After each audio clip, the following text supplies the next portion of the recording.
તો જેના નહીબમાં દૂધ પાક જ નથી એવા કોમેન્ટો કરતા હતા કે ભાઈ કેનેડાની જે કંઈ કમાણી ને જે કંઈ આવક હોય ડોલરમાં જ રાખો, કે એનું રૂપિયામાં રૂપાંતર ન કરો, કારણ કે રૂપિયા તો વધારે જ દેખાવાના છે. બધા લોકોને રામ રામ, મહાદેવ, જય શ્રી કૃષ્ણ, સીતારામ અને જય માતાજી.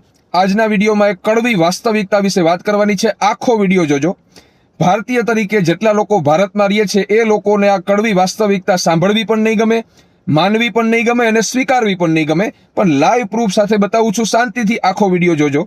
કારણ કે તમે જન્મેલા પણ નહીં હોય એ સાલથી અત્યાર સુધીમાં, એટલે કે આટલા વર્ષોમાં સૌથી વધારામાં વધારે અત્યારે ચાલે છે કેનેડિયન ડોલરનો ભાવ ઇન્ડિયાના રૂપિયામાં. લાઈવ પ્રૂફ બતાવું છું, શાંતિ રાખજો. જોઈ લેજો મિત્રો, અત્યારે અહીંયા બતાવે છે કે 69.76 ઇન્ડિયાના રૂપિયા થાય, કેનેડાનો $1 થાય. અહીંયા એક દિવસ ઉપર રાખેલું છે મેં, અને અહીંયા તમે જોઈ શકો છો લાઈવ પ્રૂફ. બરાબર, અત્યારે 10:45 AM 69.76. હવે 5 દિવસ ઉપર કરું તો 5 દિવસ આજથી પહેલા, એટલે કે મે 8ના $69 હતા. પછી એક મહિના ઉપર ક્લિક કરીએ તો આ એક મહિનાનો પ્રાઇસ રેશિયો બતાવે છે. જોઈ લેજો આ તારીખ, એપ્રિલ 12 65.63 હતા. એક વર્ષ કરીએ તો આ એક વર્ષનો ચાર્ટ બતાવે છે કે ડોલર ઉપર નીચે કેટલો થયો. બરાબર, હવે આ જોઈ લેજો મે 12 2025, આજે મે 12 2026 છે, એટલે આ એક વર્ષનો ગાળો દેખાડે છે.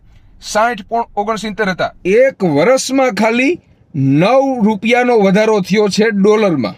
આપણે કરીએ 5 વર્ષ ઉપર ક્લિક તો આ 5 વર્ષનો ગાળો બતાવે છે. જોઈ લેજો છેલ્લી તારીખ મે 15 2021, 60.49 હતો ભાવ. બરાબર, મેક્સિમમ કરીએ તો આ અત્યાર સુધીનું ટોટલ હિસ્ટ્રી બતાવે છે. એટલે કે છેલ્લી તારીખ કઈ છે એ જોઈ લઈએ.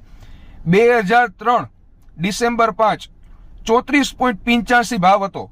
કેનેડાના $1 થાય 34.85 રૂપિયા. 2 દિવસ પહેલા જ વિડીયો મૂકેલો હતો જેમાં કેનેડાની 7 કે 8 એવી કંપનીઓના નામ હતા જે તમને વર્ક માટે, કામ કરવા માટે હાયર કરી લે તો તમને કોઈ પણ જાતના LMIA વગર સીધી કેનેડાની વર્ક વિઝા અને વર્ક પરમિટ મળી જાય. પણ એ આખો વિડીયો કોઈને જોવો નથી અને સીધા મેસેજ ઠપકારવા છે કે કંપનીનું નામ કયો. તો જે લોકોને વિડીયો જોયા વગર સીધા મેસેજ કરવાની ટેવ છે એ લોકોને હું કોઈ જાતના મેસેજમાં જવાબ આપતો નથી, માફ કરજો. તો ભારતમાં રહેતા ભારતીયો માટે આ એક કડવી વાસ્તવિકતા છે જે સ્વીકારવી પણ ન ગમે, સાંભળવી પણ ન ગમે અને માનવી પણ ન ગમે.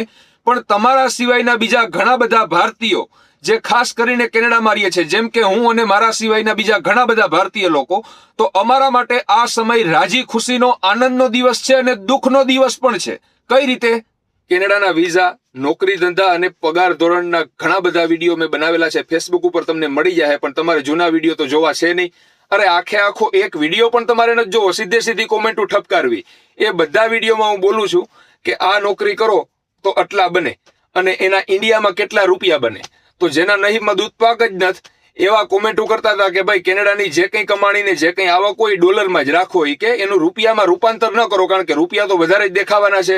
પણ તમને બધાને ખબર છે કે ગુજરાતી દુનિયાના કોઈ પણ ખૂણામાં જાય એની કોઈ પણ નોકરી કે જેટલો પગાર હોય એની સરખામણી એ મનથી રૂપિયામાં જ કરશે. એવી જ રીતે ઘણા બધા ભારતીયો જે ભારતથી બહાર રહે છે, ખાસ કરીને કેનેડામાં, જેમ કે હું અને મારા સિવાયના ઘણા બધા ભારતીયો જે નવા તાજા કેનેડા આવેલા હોય, પૂરતો અનુભવ કે એક્સપિરિયન્સ હોય નહીં, એટલે નોકરી ધંધામાં થોડોક પ્રોબ્લેમ થતો હોય તો એ લોકો ખીચા ખર્ચીના અથવા તો મકાનનું ભાડું ભરવામાં અથવા તો કોલેજ કે યુનિવર્સિટીની ફી ભરવા માટે થોડા ઘણા ઇન્ડિયાથી મગાવતા હોય. તો તમને કીધું એમ, તમારો જન્મ પણ નહોતો થયો ત્યારથી આજ સુધીના આટલા વર્ષોની હિસ્ટ્રીમાં રૂપિયો સાવ તળિયે છે. તો વિચાર કરો કે એ લોકોને કેટલા પ્રોબ્લેમ થતા હશે, કેટલા ઇન્ડિયાથી મગાવવા પડતા હશે, ત્યારે એના થોડાક જ કેનેડામાં મળે. તો એ દુઃખની વાત કહેવાય બધા ભારતીયો માટે. રાજી ખુશીની અને આનંદની વાત એટલા માટે છે કે જે લોકો કેનેડામાં સેટ થઈ ગયા છે, જેના સારા એવા પગાર ધોરણ છે, નોકરી ધંધા છે, એ લોકો પોતાની આવકના અડધા કે અડધાથી વધારે રૂપિયા ઇન્ડિયામાં મોકલે છે. જમીન મિલકત, માલ મિલકત, ખેતીવાડીમાં રોકાણ કરે છે.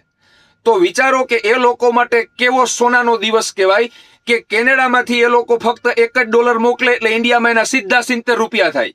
અને આપણા ફેસબુક ઉપર તમને એવા વિડીયો પણ મળી જશે જેમાં મેં તમને કીધેલું હતું કે તમારો મગજ અને બુદ્ધિનો ઉપયોગ કરો તો કેનેડામાં ઘણી બધી રીતે તમે ઘણા બધા રૂપિયા કમાઈ શકો છો. જેમ કે કોકની વસ્તુ મફતમાં લઈ આવો, એ વસ્તુ વેચી નાખો, 100% નફો નાખો તમારા ખીચામાં. એ કેટલા રૂપિયા થાય માની લ્યો તમે ઇન્ડિયા મોકલો તો તમારા જન્મથી લઈને આજ સુધીના એટલા સમયગાળાની આખી હિસ્ટ્રીમાં રૂપિયો સાવ તળિયે છે.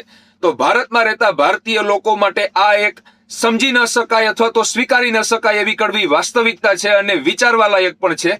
અને ભારતથી બહાર જેટલા પણ લોકો વિદેશમાં રહે છે એ લોકો માટે આ એક સુવર્ણ તક છે કે ભારતમાં રહેતા પોતાના મિત્રોને અથવા તો મા બાપને અથવા તો ભાઈઓ બહેનોને મદદરૂપ થઈ શકે. જય માતાજી.